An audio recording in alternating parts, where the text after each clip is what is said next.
നമ്മുടെ ദേശീയ ഭരണം അല്ലെങ്കിൽ രാജ്യത്തിൻ്റെ ഭരണത്തെ സംബന്ധിച്ച് പ്രതികരിക്കുമ്പോൾ ഒട്ടനവധി മഹാരഥന്മാരായിട്ടുള്ള സാഹിത്യകാരന്മാർ നമുക്ക് നഷ്ടപ്പെട്ടു. അവരൊക്കെ തന്നെ തോക്കിൻ മുനകളിലുമൊക്കെ അല്ലെങ്കിൽ പലരുടെയും ഹത്യക്കൊക്കെ അസമ്മതരായി അവരുടെയൊക്കെ ജീവൻ വെടിയേണ്ട സാഹചര്യങ്ങളാണ് ഉണ്ടായത്. ഭരണകർത്താക്കൾക്കെതിരെ പ്രതികരിക്കുമ്പോൾ അവർക്കെതിരെ ആവശ്യമില്ലാതെ അവർക്ക് ഇഷ്ടപ്പെടാത്ത പ്രവർത്തനങ്ങളുമായി പോകുമ്പോൾ അത് ഒരുപക്ഷെ അത്തരം ആൾക്കാരെ പൂർണ്ണതയിൽ നിന്ന് യഥാർത്ഥത്തിൽ ഭൂമിയിൽ തന്നെ ഉന്മൂലനം ചെയ്യുന്ന ഒരു സാഹചര്യമാണ് നമ്മുടെ മുന്നിൽ സംജാതമായി. ഗോവിന്ദ് പൻസാരെ പോലുള്ള മഹാരഥന്മാരായ സാഹിത്യകാരന്മാരുടെ അവസ്ഥ നമ്മുടെ മുന്നിൽ കണ്ടുവരികയാണ്. അതിനെതിരെയൊക്കെ ഒട്ടനവധി പ്രതിഷേധങ്ങളും പ്രതികരണങ്ങളും നടത്തിയെങ്കിലും അതിലൊന്നും കാര്യമായ ഒരു പ്രതികരണം നമ്മുടെ രാജ്യത്തിൻ്റെ ഭരണാധികാരികളുടെ ഭാഗത്തുണ്ടായില്ല, അല്ലെങ്കിൽ നിയമത്തിൻ്റെ ഭാഗത്തുണ്ടായില്ല എന്നുള്ളതാണ് യാഥാർത്ഥ്യം. ഏതാണ്ട് രാജ്യം ഭരിക്കുന്ന നരേന്ദ്രമോദി സർക്കാരിനെ സംബന്ധിച്ചിടത്തോളം ഗോത്ര കലാപത്തിൽ കൂടി ഇന്ത്യ മഹാരാജ്യം അടക്കിമാണ്.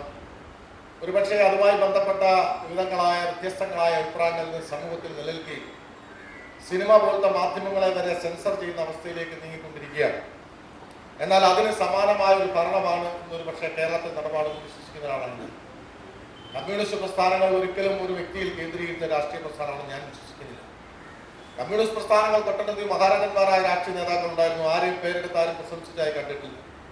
അവരെയൊക്കെ തന്നെ അണികളായിട്ടുള്ളവർ അവരുടെ നെഞ്ചോട് ചേർത്ത് നിർത്തി, അല്ലെങ്കിൽ അവർ ഉയർത്തിയ ആശയങ്ങളോട് ചേർത്ത് നിർത്തിയാണ് പ്രതികരിച്ചിരുന്നു എങ്കിൽ ഇന്ന് ഒരു പക്ഷേ ദേശീയ നേതൃത്വത്തിൽ ഭരിക്കുന്ന നരേന്ദ്രമോദിക്ക് സമാനമായ ഒരു ഭരണം കാഴ്ചവെക്കുന്ന ഒരു സംസ്ഥാനമായി നമ്മുടെ സംസ്ഥാനം അധർത്തിച്ചു എന്നൊരു കാഴ്ചപ്പാടുണ്ട്. തീർച്ചയായിട്ടും അതിലൊന്നും തന്നെ യുവലാ സാഹിത്യയുടെ ഒന്നും പ്രതികരണവും ഇന്നേ വരെ നമുക്ക് കാണാൻ കഴിഞ്ഞിട്ടില്ല. ശാസ്ത്ര സാഹിത്യ പരിഷത്ത് പോലത്തെ ഒട്ടനവധി പ്രസ്ഥാനങ്ങൾ നമ്മുടെ മുന്നിലുണ്ട്. അവരൊക്കെ നമ്മളെ ഒരുപക്ഷെ യുവലാ സാഹിത്യക്കാൾ ഒരുപാട് മുന്നിൽ പ്രവർത്തന രംഗത്തുണ്ടായിരുന്നു.